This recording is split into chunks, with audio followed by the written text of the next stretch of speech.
Madame, Monsieur, bonjour. Nous avons aujourd'hui avec nous Monsieur Fouad Haïdar. Monsieur Fouad Haïdar, bienvenue dans notre émission La Chronique Politique, Voix de fait, sur le plateau d'Al Mouatine. Merci à vous en tout cas. Et je remercie Al Mouatine de m'avoir l'honneur de m'avoir accueilli parce qu'effectivement, c'est pas évident. Je sais que vous accueillez énormément de gens. Oui. Et donc voilà, mon tour est arrivé et je vous en remercie. Merci Monsieur Fouad Haïdar. Monsieur Fouad Haïdar, quelle est votre impression après votre désignation comme vice-président du Parlement bruxellois et quel est le bilan actuel de votre travail depuis? Écoutez, moi je trouve que j'en tire un bilan assez positif. Vous savez, c'est pour ça que j'insiste un petit peu parce qu'il y a vice-président et premier vice-président. Le premier vice-président, c'est un statut spécial, c'est-à-dire que quand on a créé la région de Bruxelles-Capitale, la communauté flamande à Bruxelles, la communauté francophone ont décidé de créer le Parlement bruxellois et ils ont demandé d'avoir chacun d'entre eux un président. Et donc on a créé le président et le premier vice-président, donc un néerlandophone, puisque l'un de d'autres doit être de l'autre groupe linguistique. C'est-à-dire que si le président est un francophone, le vice-premier vice-président doit être un néerlandophone. Mais tous les deux sont bilingues et essayent justement de gérer au quotidien le travail du Parlement. Le but c'est quoi? C'est de gérer un peu nos travaux, les débats, les discussions. Gérer aussi le personnel, vous savez qu'il y a pratiquement 200 personnes qui travaillent dans ce Parlement, et donc on s'occupe un petit peu ensemble avec les directeurs des différents services, de l'engagement du personnel, des propositions qu'on met au bureau, de ce qui doit passer. Ensemble avec les chefs de groupe, on décide ce qui doit aller en plénière. Ça veut dire qu'il faut savoir que le Parlement se rassemble tous les vendredis pour discuter d'un grand sujet. Et puis il y a d'autres thèmes qui ne sont pas moins importants, mais qui sont peut-être plus techniques et qui doivent avoir plus un débat avec des techniciens. Et donc le débat général, c'est le vendredi. À ce moment-là, soit c'est M. Charles Piquet qui préside, soit c'est moi qui dois présider. On essaie de s'arranger comme on peut, mais souvent le président essaie de faire la plus grosse partie. Et donc moi, je viens en renfort ou bien je préside directement la plénière. Donc la présidence et la première vice-présidence, elle est là surtout pour créer un climat positif, puisque apparemment il y avait quand même des tensions dans le Parlement. Il faut savoir que sans le personnel du Parlement, le parlementaire n'est rien non plus. Et donc on a besoin de trouver une synergie de travail entre les deux. Et je pense que le fait que je suis quelqu'un qui est quand même assez proche des gens et que je casse un peu ce rythme de protocole où on nous appelle Monsieur le Président, je pense que le fait d'être proche des gens, d'être passé par là, de savoir ce que c'est effectivement d'être un ouvrier, d'être un employé, de se pouvoir, d'aimer, de se faire respecter par son patron, je pense que ça nous a beaucoup aidé et ça aide effectivement à améliorer la manière dont on travaille au Parlement. Donc voilà, je pense que c'est trop tôt et c'est à la mi-mandat parce que bon, on est parti pour 5 ans. 2 ans sont déjà derrière le dos. Et je pense que déjà remettre de l'ambiance positive, de vouloir travailler dans un cadre positif, sans faire la discrimination entre aucun parti politique, parce que quand on a la présidence, on doit rester neutre. C'est-à-dire qu'on n'est ni de droite ni de gauche, on doit rester juste et démocratique. Donc avec les partis démocratiques qui représentent le Parlement, de l'extrême gauche jusqu'à la droite, puisque bon, l'extrême droite, il faut la respecter parce qu'elle est là. Elle est élue démocratiquement et donc on doit lui parler, on doit lui accorder son temps de parole. Mais sinon, plus que ça, on se limite à ça. Mais tout ce qui est parti démocratique, qui se respecte, qu'ils soient néerlandophones ou francophones à la région de Bruxelles-Capitale, on doit leur montrer effectivement un certain respect et un devoir de pouvoir les servir comme tous les citoyens méritent d'être servis. Si Fouad Haïdar, vous avez plaidé pour la participation politique des Marocains résidant à l'étranger, les MRE. Qu'est-ce qui a motivé votre engagement dans ce dossier? Vous savez, il n'y a pas très longtemps, quelqu'un m'a fait une critique en disant que comment est-ce possible qu'un parlementaire belge devrait s'immiscer dans la politique marocaine. D'abord, tant que la loi ne me l'interdit pas, je ne fais rien d'illégal. Je pense que je n'ai pas une origine, j'ai la double nationalité. Je suis belge et marocain.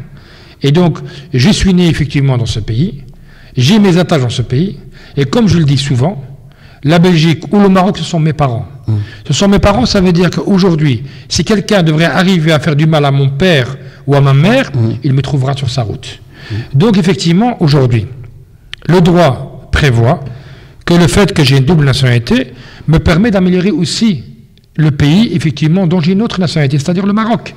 Et donc le jour où l'État belge, ou mon État, puisque l'État belge, je considère que je fais aussi partie de cet État, interdirait, demanderait d'avoir un choix, et de faire un choix politique, en disant ou vous êtes marocain, ou vous êtes belge, à ce moment-là, chacun choisira en toute âme et conscience. Donc je pense qu'aujourd'hui, moi, je pense que je ne fais rien d'illégal.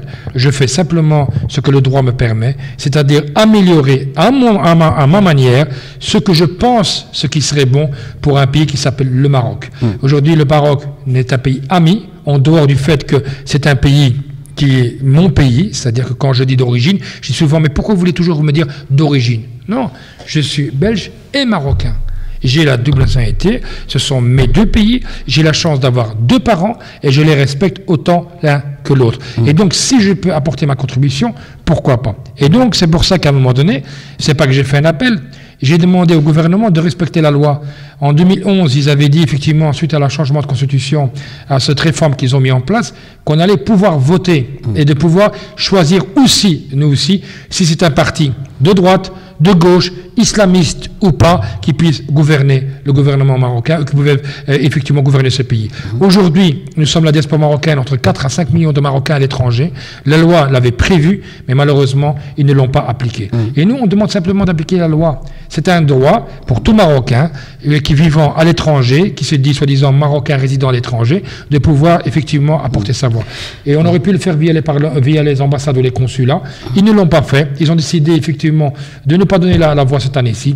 Tant pis, peut-être qu'un jour ça viendra. On verra avec ce nouveau gouvernement qui a été mis en place. Mais c'est vrai que 4 millions de Marocains à l'étranger, ce n'est quand même pas négligeable. Et je pense que si nous considérons que ce pays est aussi notre pays, ils doivent pouvoir nous donner notre voix.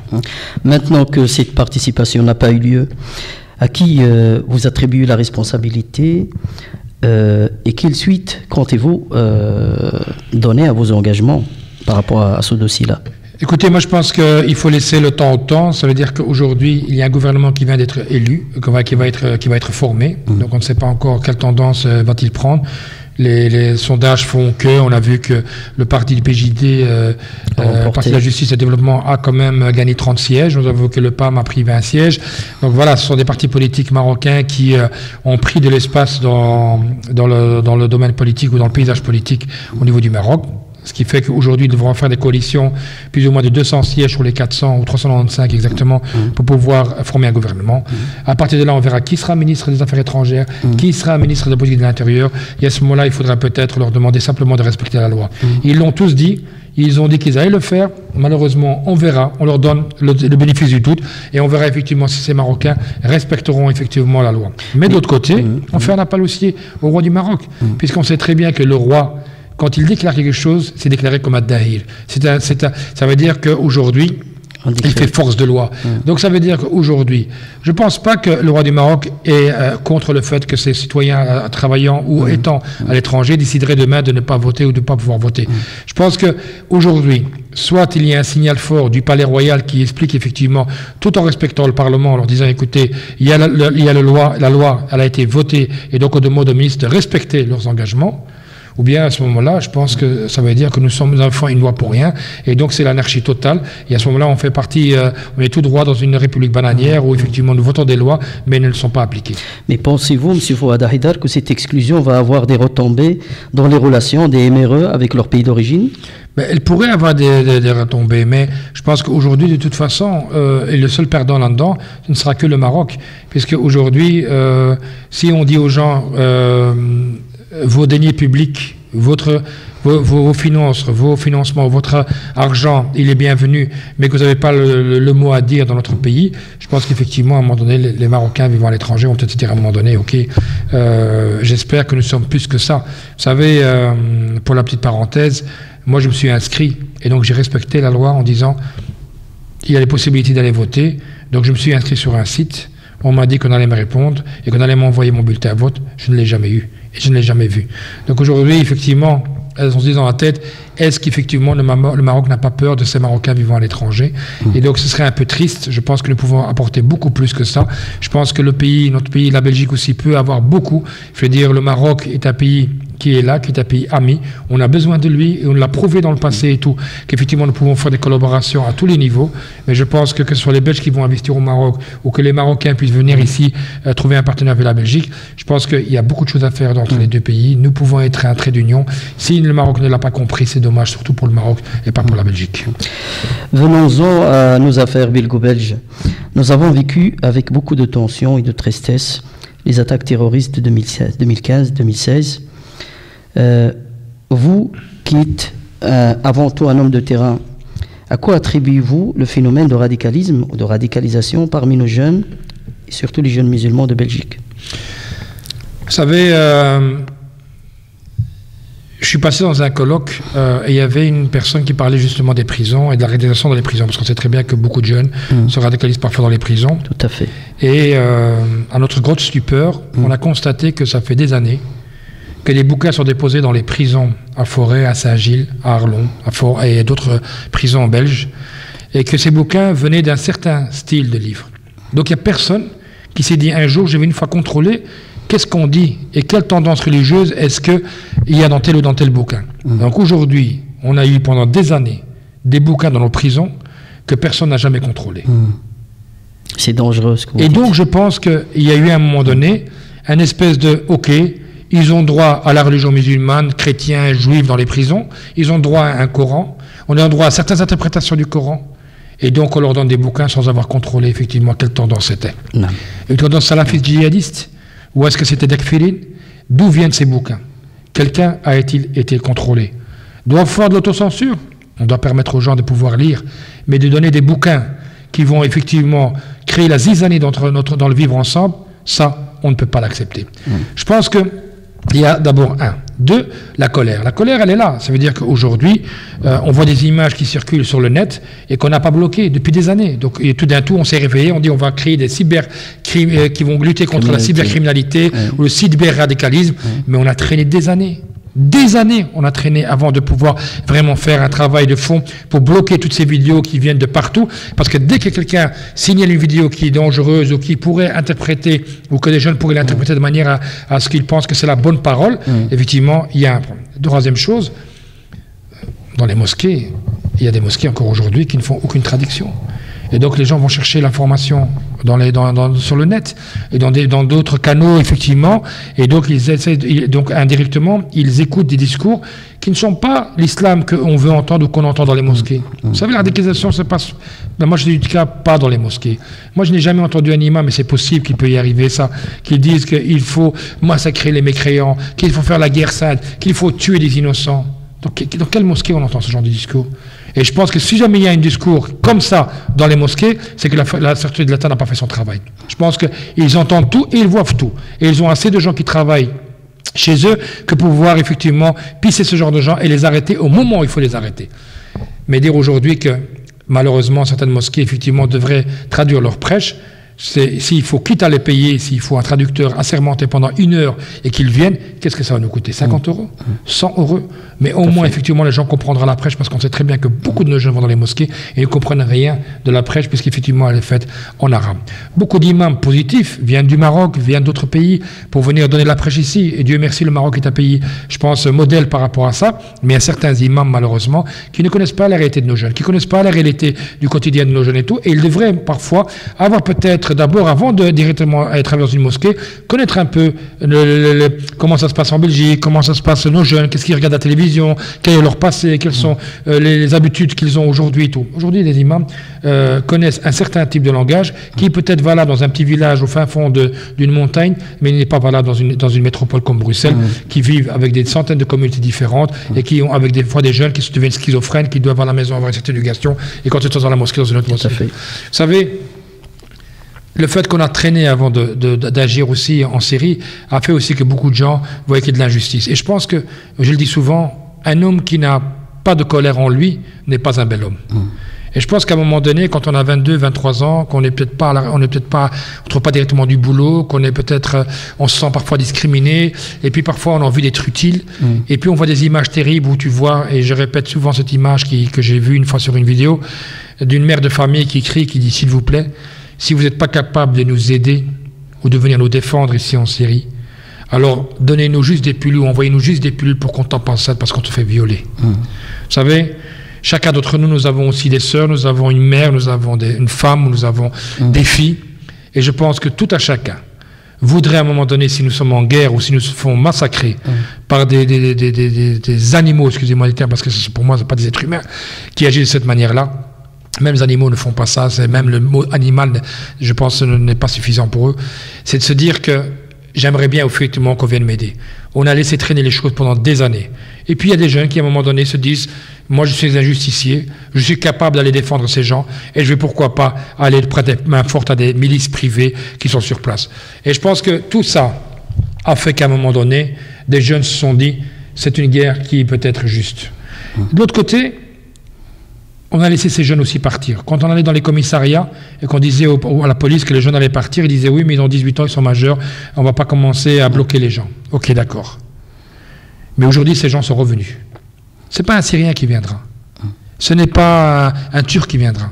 Mais c'est effectivement des jeunes, Français, Belges ou autres, qui ont vécu la guerre là-bas et qui ont décidé de revenir se venger ici. Vous savez, il faut arrêter de mentir aux gens.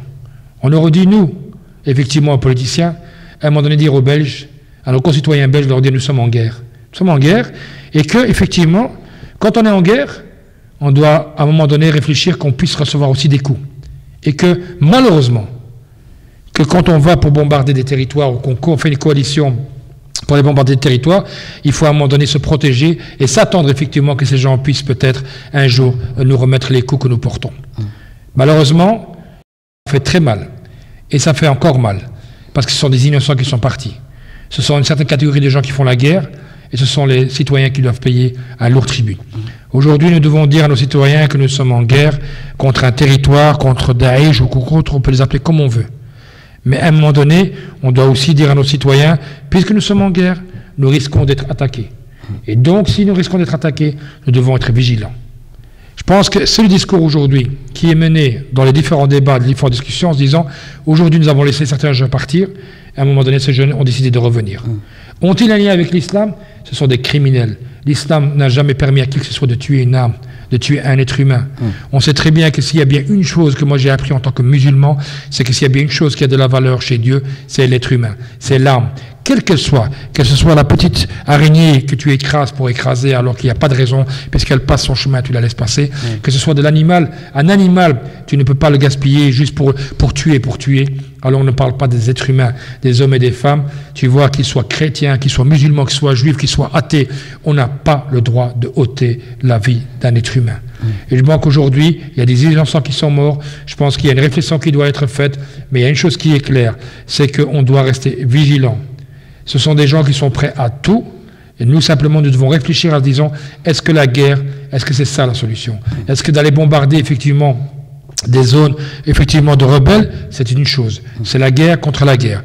Mais quand on voit qu'il y a des milliers de gens qui sont bombardés, des femmes et des hommes qui n'ont rien demandé, qui sont des innocents et qui essaient de fuir ce pays, et à un moment donné on se dit, mais qu'est-ce qu'on a fait?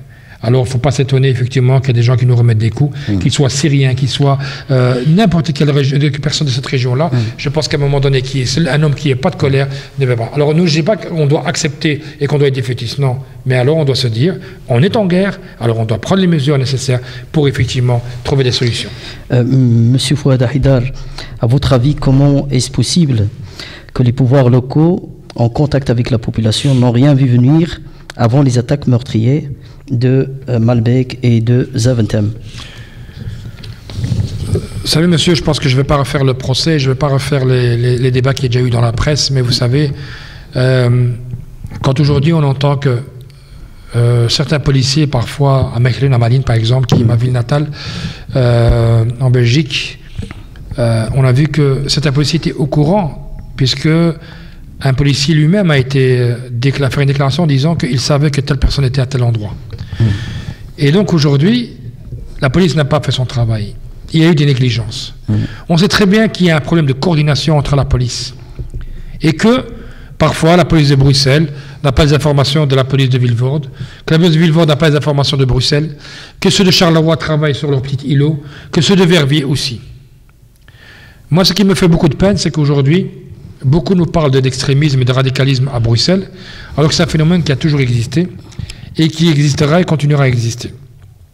Il était tantôt religieux au niveau catholique, il est de l'État, ça a toujours existé. Et malheureusement, aujourd'hui, nous faisons part à des gens qui, soi-disant, au nom de notre religion, l'islam, décident aujourd'hui de faire des massacres sur un territoire.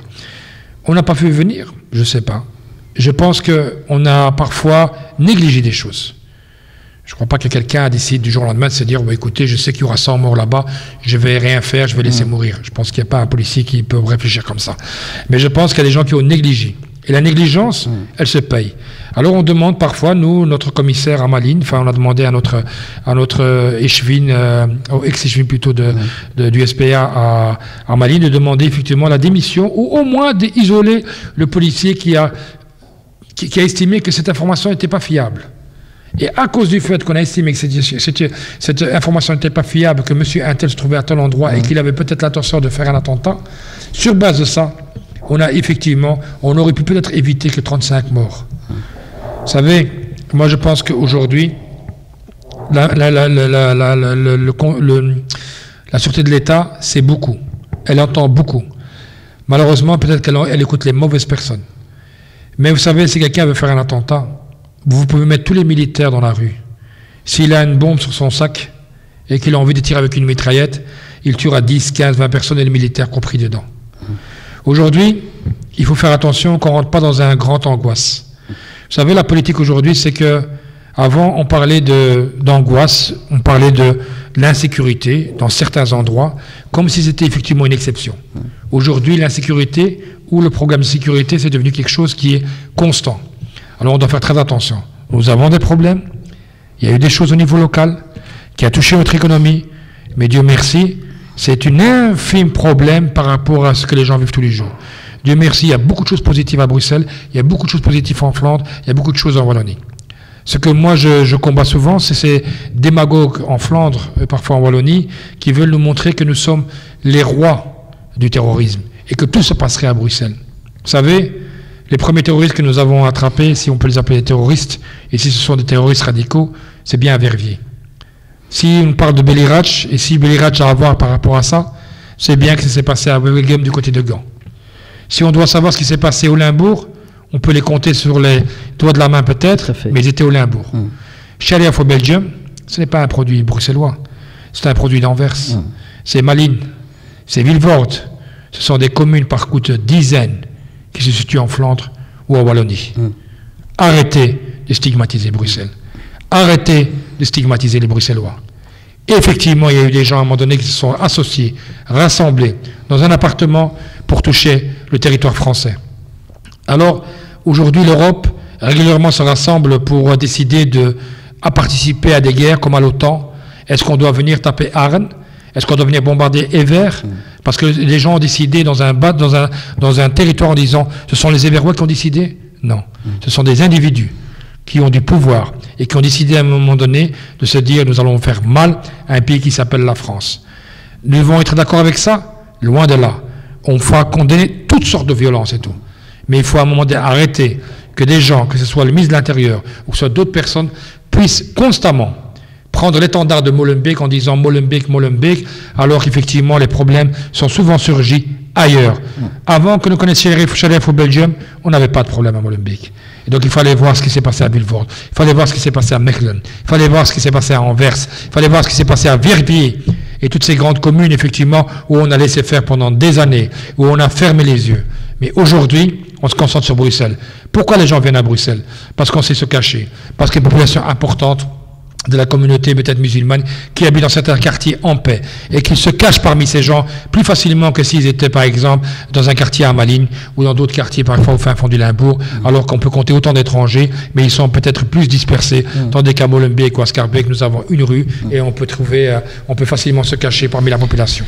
Monsieur Haïdar, comment analysez-vous l'attaque raciste qu'a subi votre collègue Ketir au Parlement de la part d'un député Open VLD?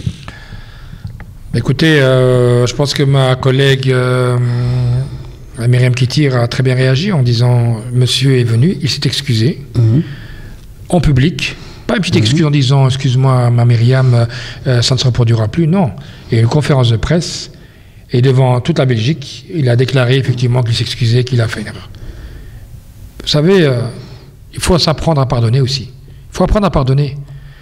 Alors, on a beau avoir un peu, parce que des gens sont venus chez moi et m'ont dit non, elle aurait jamais dû accepter, c'est quoi ça et tout. Je lui dis, mais je comprends pas. 17 fois par jour, on dit Bismillah ar-Rahman ar-Rahim, ar-Rahman ar-Rahim. Dieu est pardonné sur terre dans l'au-delà. Toi, tu n'es qu'un être humain, quelqu'un a fait une erreur et tu veux le condamner à vie. On doit arrêter avec ça. Aujourd'hui, il y a une personne qui a tenu des propos qui sont tout à fait normaux dans la société aujourd'hui. Tout d'un coup, on est choqué que quelqu'un dise retourne dans ton pays ou retourne chez toi. Mais ça, c'est des choses qu'on entend pratiquement tous les jours, malheureusement.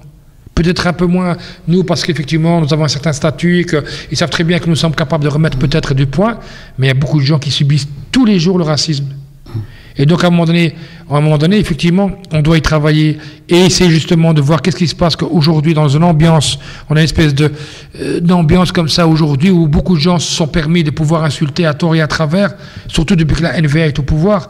Il y a beaucoup de gens qui se sont dit, nous avons maintenant, on avait les liens, comme si on avait les mains liées. Aujourd'hui, on est libre, on peut commencer à insulter et à traiter les gens de macaques, de bougnoux, de retour dans ton pays, comme si on était revenu dans les années 70-80, quand l'extrême droite était dans son pic en Belgique. Vous savez, Myriam Kittir a eu une confrontation avec un collègue politique qui s'est excusé, elle lui a pardonné, mais elle n'oublie pas.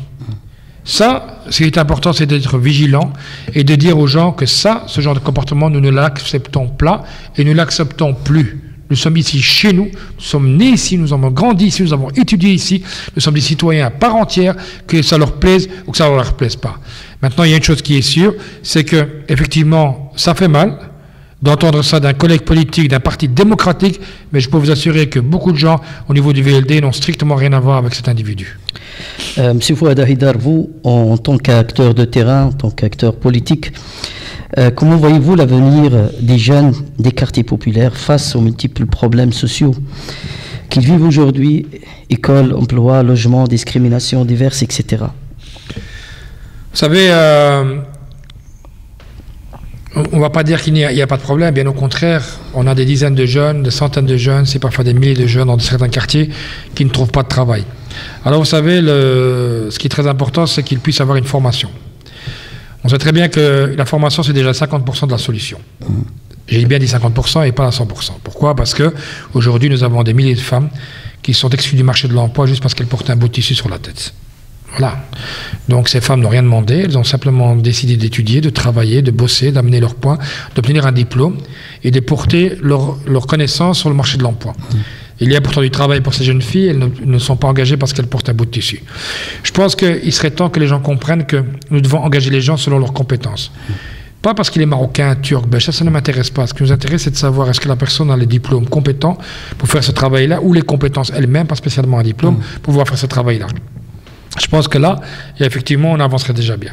Est-ce que nous sommes dans une période où il y a une période de crise? Oui, effectivement, nous ne sommes plus dans la situation où nous avons des entreprises en masse en Belgique, notamment à Bruxelles, où, comme par exemple Volkswagen, on ne va pas le citer, peut créer 3 000, 4 000, 5 000 emplois.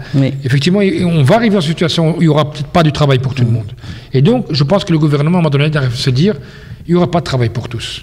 Alors aujourd'hui, des partis politiques lancent des idées en disant, voilà, est-ce qu'on ne diminuerait pas, par exemple, un certain nombre d'heures de travail à certaines personnes? J'ai vu qu'Elio Durupo est venu avec une proposition, je vois que le PTB vient avec une proposition, je vois que de notre côté, on est en train de discuter pour savoir est-ce qu'on doit pas aller à 4 jours, mais en gardant les mêmes nombres d'heures. Chaque parti politique vient avec sa proposition. Je pense qu'à un moment donné, on doit comprendre qu'il n'y a pas du boulot pour tout le monde. Mais simplement, c'est que les gens doivent continuer à vivre et subvenir à leurs besoins. Et donc, je pense qu'à un moment donné, on doit bien réfléchir que chacun puisse avoir, ne fût-ce qu'un minimum pour pouvoir subvenir à leurs besoins. Et ça veut dire que soit avoir un revenu de chômage, soit un revenu de CPS. On ne doit plus l'appeler comme ça. Je pense qu'on doit avoir un seul revenu. Toute personne qui dépendrait d'un chômage, d'un CPS ou d'une maladie devrait pouvoir avoir un minimum vital pour pouvoir subvenir à ses besoins, lui permettre de se former et le plus vite possible de trouver du travail. La crise, oui, il y a de la crise. 2, il y a effectivement la question du racisme. Ça, je vous le dis, nos jeunes, malheureusement, des quartiers difficiles, quand tu leur dis que tu viens de Molenbeek, il y a des gens qui ouvrent des grands yeux, qui disent, oh là là, écoutez, si vous êtes éduqués comme ceux qu'on en parle à la télévision, oubliez-nous. Donc je pense qu'il y a cela. Mais il y a aussi toute une catégorie de gens aussi qui sont défaitistes et qui ne portent même pas la peine de pouvoir postuler. Moi, je vous donne un simple exemple. J'étais dans une commission à la commune de Jette. Il y avait un vétérinaire qui devait postuler. Et il avait d'origine marocaine. Il avait passé tous les tests. Quand il est arrivé en bout de parcours, il n'est pas venu au dernier morceau parce qu'il était convaincu qu'il ne serait pas élu. Alors j'étais dans la commission. C'est dommage parce qu'il a eu le meilleur point. Mais quand on a passé à l'interview, il n'est pas venu. Qu'est-ce qui s'est passé? On ne sait pas. Mais après, quand j'ai vu cette personne, il m'a dit oui, mais j'étais convaincu que ça n'allait pas passer. Il a tellement eu de mauvaises expériences qu'à un moment donné, il dit ça ne passera pas. Et je pense que ce manque de confiance, je pense qu'à un moment donné, on doit tenir une attitude. On sait très bien que la discrimination, elle est là. Mais aujourd'hui, nous avons des gens qui accèdent à des postes, que ce soit moi ou d'autres, qui prennent des postes à responsabilité. C'est à nous de se cocotier. Justement, en 2018, justement, est-ce que vous allez intégrer dans votre programme, de votre famille politique ou votre parti politique, en fait, la défense de ces discriminations liées justement à ces femmes qui portent le voile, etc. Mais écoutez, moi je pense que la différence entre le PS et le SPA, c'est que notre discours est clair, qu'on n'a pas à exclure les gens sur base religieuse parce qu'ils portaient un voile ou pas. Le service public, c'est le service rendu à la population qui doit être neutre. Le service rendu à la population qui doit être neutre. Donc ça veut dire que ce que vous dites maintenant, vous savez, nous, la discrimination, nous l'avons déjà intégrée dans notre programme. Donc, ça fait déjà des années qu'on fait tout pour effectivement inclure un maximum de monde. En côté de ça, on a demandé de faire des textes de pratique, des pratique tests, comme on dit en néerlandais. Ça veut dire des tests sur des personnes qui vont postuler ou qui vont, par exemple, ne fût-ce qu'aller boire un café. Moi, on m'a dit, effectivement, dans un café à Jette, pour ne pas le citer, on interdisait les femmes au foulard. Et donc, on est parti sur place pour faire le test. Et effectivement, on a constaté qu'il y avait une discrimination d'un portier qui était à la porte, qui soi-disant faisait la porte et qui était lui-même d'origine marocaine et qu'on lui avait donné les instructions d'éviter que les filles en foulard rentrent dans leur établissement parce que ça faisait tâche dans cet établissement. Vous savez, c'est des pratiques qui sont interdites et qui doivent être condamnables. Nous, on a supporté plainte, mais d'autres ne le font pas. Moi, je le dis aux gens, à chaque fois que vous avez l'occasion, effectivement, que vous avez la possibilité, ou que vous avez été, malheureusement discriminé, il faut à chaque fois que vous avez l'occasion de porter plainte. Vous savez, vous allez me dire à quoi ça va me servir de porter plainte. Vous, ça ne va peut-être pas vous servir. Il y a un deuxième qui va aller porter plainte, ça ne va peut-être pas lui servir. Mais à un moment donné, lui va porter plainte, l'autre va porter plainte. Il passera devant un juge et il lui dira, mais monsieur, un va mentir, deux va mentir. Ils vont tous mentir. Et donc je pense qu'à un moment donné, effectivement, nous, les citoyens, nous avons des armes qui sont possibles. Aujourd'hui, il y a le CCIB, par exemple. Moustapha Chahiri, par exemple, pour ne pas le citer, qui est sur Bruxelles, quelqu'un que j'apprécie beaucoup, il est chef parce qu'actuellement, il est ça va, il est de mieux en mieux, mais j'ai eu des problèmes médicaux. C'est un garçon, par exemple, qui s'occupe justement de cette discrimination avec le CICB, ensemble avec par rapport à la discrimination, par rapport à l'islamophobie, et donc avec M. Hajaji. Donc, c'est des gens qui font un certain boulot. L'association existe, ils ont besoin d'être soutenus. Voilà, il faut le faire. Le MRAC, c'est toujours en actif. Le Centre d'égalité des chances, malgré que je suis pas d'accord avec la manière dont ils travaillent, j'ai l'impression qu'ils sont plus occupés avec les problèmes d'homophobie et tout ce qui entoure. Et il faut le faire. C'est clair que je trouve pas ça normal. Quelqu'un se fait il marche main dans la rue. Je pense que c'est clair que chacun fait ce qu'il veut. Moi, je me bats pour mes droits, lui se bat pour ses droits. Je pense qu'à un moment donné, le centre est là. Mais le centre doit aussi défendre la communauté musulmane qui est discriminée de plus en plus dans cet État. Comme elle doit se battre contre les gens qui sont antisémites et qui, effectivement, je crois qu'à un moment donné, il faut que ce soit clair par rapport à ça. Vous êtes là pour défendre les minorités de ce pays et de prendre la responsabilité. Apparemment, ils le faisaient pas, ou ils le font très très peu par rapport à la communauté musulmane. Aujourd'hui, le CCIB est en place, donc les gens doivent aller vers eux, ils doivent porter plainte, ils doivent s'organiser en groupe, et je peux vous assurer que, travaillant en groupe, et je peux vous assurer que les gens sautent les uns après les autres. Ils se mobilisent, oui, tout à fait. L'intégrisme religieux fait que de jeunes issus de l'immigration marocaine partent pour le djihad en Syrie. Ici encore avec votre famille politique ou votre parti politique, quelles seront les mesures que vous allez prendre, ou vous allez en fait en tout cas mettre en place pour justement travailler sur cette problématique-là? Écoutez, moi je suis fier de dire quand même que notre bourgmestre de Vilvoorde, M. Hans Bont, a fait un travail quand même remarquable, puisque c'était une commune où il y avait pas mal de gens qui partaient, et donc il a immédiatement d'abord sensibilisé les mosquées. Voir un petit peu que les profs de religion islamique, les rassembler, discuter avec eux, leur dire effectivement que les parents ne sont pas ici des criminels. Ils sont là pour qu'on les aide, pour qu'on les soutienne, pour qu'ils les accompagnent. Quand un membre d'une famille est parti, c'est pas la peine de criminaliser ni le père ni la mère. Bien au contraire, il faut leur parler, discuter avec eux pour éviter que d'autres enfants partent. Et faire tout pour que ces jeunes reviennent, en leur faisant comprendre que malheureusement, ils ont peut-être un mauvais choix, et qu'est-ce qu'on fait pour les ramener? Ce sont nos enfants. Aujourd'hui, vous avez raison de dire que les partis politiques ont fait très peu. On fait très peu pour essayer de sauver des jeunes. Nous avons fait de la répression, nous avons fait parfois de la prévention, mais pour prévenir effectivement qu'il y ait des attentats. Mais qu'est-ce qu'on fait pour effectivement prévenir que les jeunes partent et comprennent qu'ils sont chez eux? Ils sont chez eux ici, et essayer de comprendre pourquoi il y a tant de frustration chez les jeunes. Et je pense que là, à ce niveau-là, il y a pas mal de choses à faire. Chacun à sa manière. À Villefort, ils ont engagé, comme ils l'ont fait à Scarbeck, un responsable déradicalisation, on va dire, ou quelqu'un qui va éviter que les jeunes puissent partir. C'est que les jeunes puissent avoir ne fût-ce qu'un numéro vert, qu'on puisse téléphoner, essayer de montrer un peu que nous avons un mal-être, que ce mal-être n'est pas en allant aller s'exploser ou allant faire le jihad dans un pays qu'on ne connaît pas, avec une langue qu'on ne connaît pas, dans un combat que nous ne connaissons pas et tout, et se dire effectivement il y a peut-être d'autres choses à faire pour se rendre utile que de croire d'être utile dans une guerre qu'effectivement ces gens n'ont pas besoin de toi. La diaspora syrienne, ils sont des millions. Eux, ils sont en train de venir pour venir par ici. Ce sont des hommes, en majorité d'entre eux, qui fuient le pays pour venir effectivement s'installer en Europe et avoir la protection. Et nous allons partir là-bas pour aller se battre dans un pays que nous ne connaissons pas, dans une guerre dans laquelle... Pourquoi les Syriens, que je comprenne qu'ils viennent, pourquoi est-ce qu'eux ne restent-ils pas là-bas et essayer d'éradiquer effectivement, comme ils ont fait par exemple à un moment donné, quand il y a eu le coup, quand il y a le coup d'État qui a voulu l'espèce de coup d'État en Turquie, les Turcs sont directement allés dans la rue pour effectivement dire aux gens, non, pas Sarah, c'est un parti démocratique, il est en place, vous voulez faire tomber Assad, ok, ben il n'y a pas de problème, puisqu'effectivement, tant qu'il ne massacre pas les populations, il faut aller aux urnes et demander soit d'avoir un gouvernement de gouvernement national, soit de le faire tomber, mais de le faire tomber via les urnes. Vous savez, moi je pense que à un moment donné, il faut qu'on réfléchisse. Tout le monde a fait des erreurs à un moment donné, de stratégie, de réflexion, mais maintenant, il faut que ça suffise. Et je pense qu'aujourd'hui, si on montre que la Belgique est là dans un processus de paix, je pense que les jeunes n'auront pas besoin de partir parce qu'ils verront que son pays, la Belgique, fait un effort pour pouvoir aider et trouver une solution pour ces gens-là. Je pense que nous, au niveau de nos partis politiques, nous sommes dans l'opposition, en tout cas au niveau du fédéral, parce que tout se passe en majorité au niveau du fédéral. Je pense que nous faisons pression sur le gouvernement pour mettre des mesures en place le plus rapidement possible. Mais je veux dire que tant que ce gouvernement de droite a une politique plutôt que répressive et le reste ne pas vraiment s'occuper de la prévention, je ne pense pas qu'on avancera d'ailleurs. Il y a quelques mois, le roi du Maroc a demandé au roi des Belges une sorte de partenariat, justement pour travailler dans la coopération, surtout de la lutte contre le radicalisme, etc. Et puis alors, le roi du Maroc s'est positionné aussi récemment contre le radicalisme et contre l'extrémisme, et il était vraiment très ferme par rapport à son positionnement au niveau international.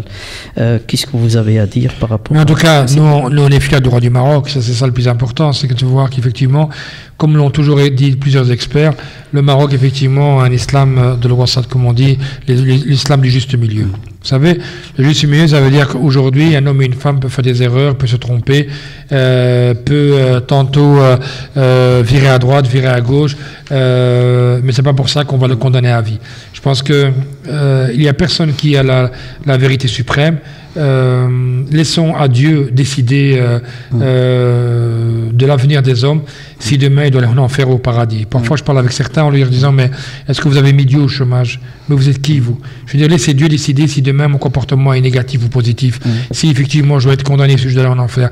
Et Dieu est pardonneur sur terre et dans l'au-delà, et donc nous espérons qu'il sauvera qu'il permettra au plus grand nombre, qu'ils soient musulmans ou non musulmans, de pouvoir aller au paradis, puisque moi je suis croyant et je pense qu'il y a un paradis et un enfer. Donc aujourd'hui, le roi du Maroc a fait un signal fort en disant que nous n'accepterons pas l'intégrisme ni le radicalisme de qui que ce soit qui doit nous imposer le mode de vie que nous devons avoir. Je pense qu'aujourd'hui, les Belges l'ont bien compris et nous sommes fiers effectivement qu'au Parlement, à plusieurs reprises, des parlementaires de différents groupes politiques ont effectivement haut et fort applaudi le roi du Maroc. Et je pense que le Maroc n'a pas attendu que la Belgique l'appelle pour collaborer. Je pense que le Maroc Et quand je dis collaborer, c'est pas collaborer pour dire oui, voilà, je suis le petit frère et je vais vous dire ce qu'il y a. Non, ils coopèrent intelligemment, puisqu'effectivement, la Belgique et le Maroc ont un traité de coopération, mais dans le cadre du bien-être et dans le cadre de sauver un maximum de gens. Le Maroc, s'il avait une information ou qu'il a une information, c'est pas lui qui va la divulguer, bien au contraire.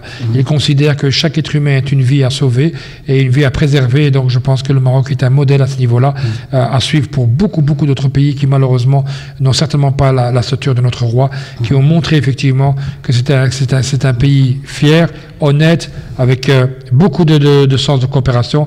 Il l'a fait, il le refera s'il le fera, et je pense que même le PJD aujourd'hui qui est monté au pouvoir et la même tendance, je pense qu'au contraire, on n'a pas à avoir peur. Ce sont des gens avec qui on peut travailler, collaborer.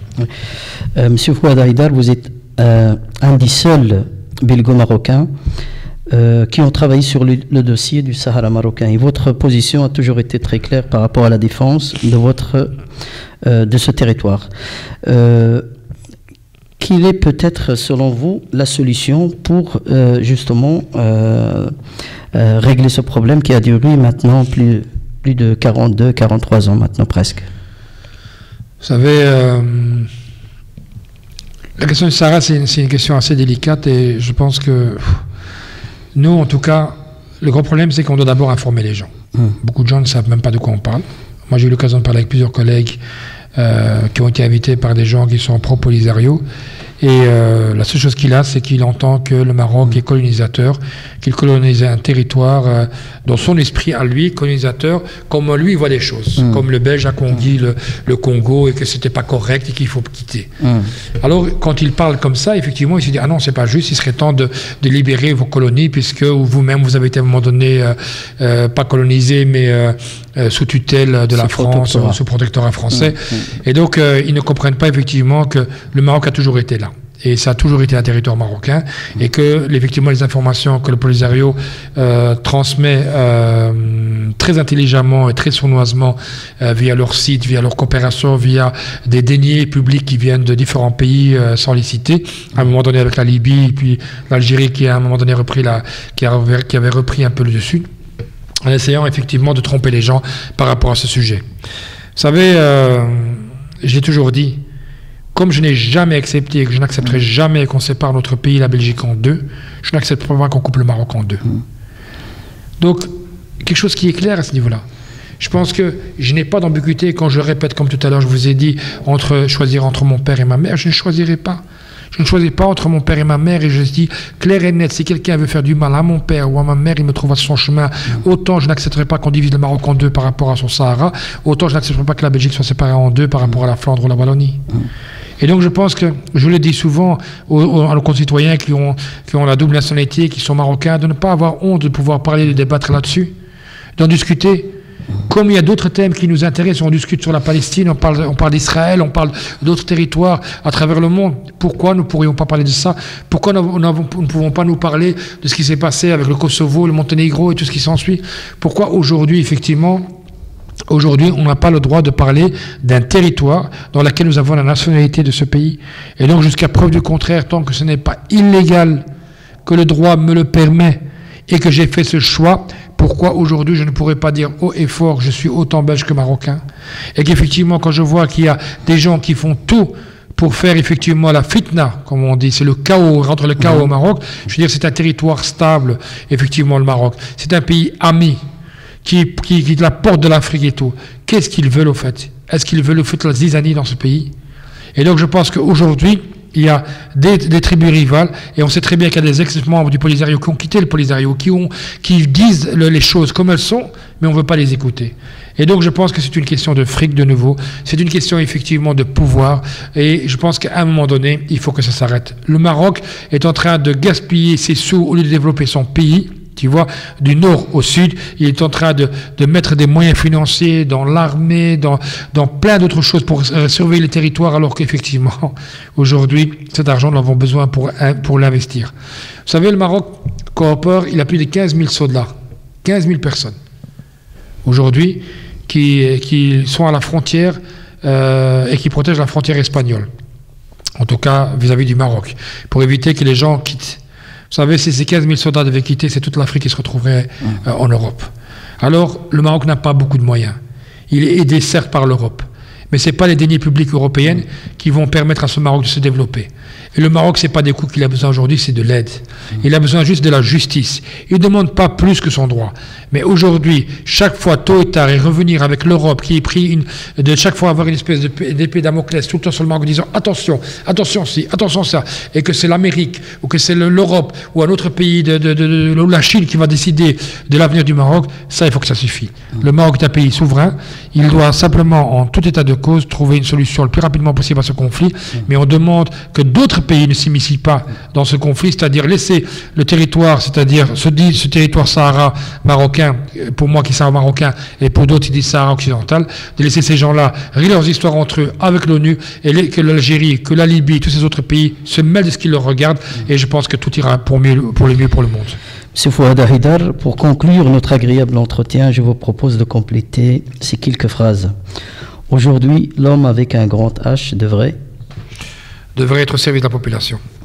Pour vous, Dieu est unique. Être un homme politique aujourd'hui, c'est être au service de la population, mais c'est un métier qui est très compliqué, qui est difficile, puisque beaucoup de gens ont des problèmes avec la politique. Et je pense que quand on vote pour quelqu'un, il faut voter pour quelqu'un qui aime donner, qui aime partager, qui aime faire plaisir. Parce que c'est vrai, monsieur, il y a aujourd'hui des gens qui sont dans la politique, ils ont l'impression qu'ils sont là pour bloquer les gens, pour embêter les gens. La politique est là pour rendre les gens heureux, pas pour les rendre malheureux. La Belgique de demain sera une Belgique fière, une Belgique forte, stable, avec une population qui va l'aimer autant qu'elle aime ses deux pays d'origine. Fouad Haïdar, merci. Je vous remercie. Madame, monsieur, merci de nous avoir suivis.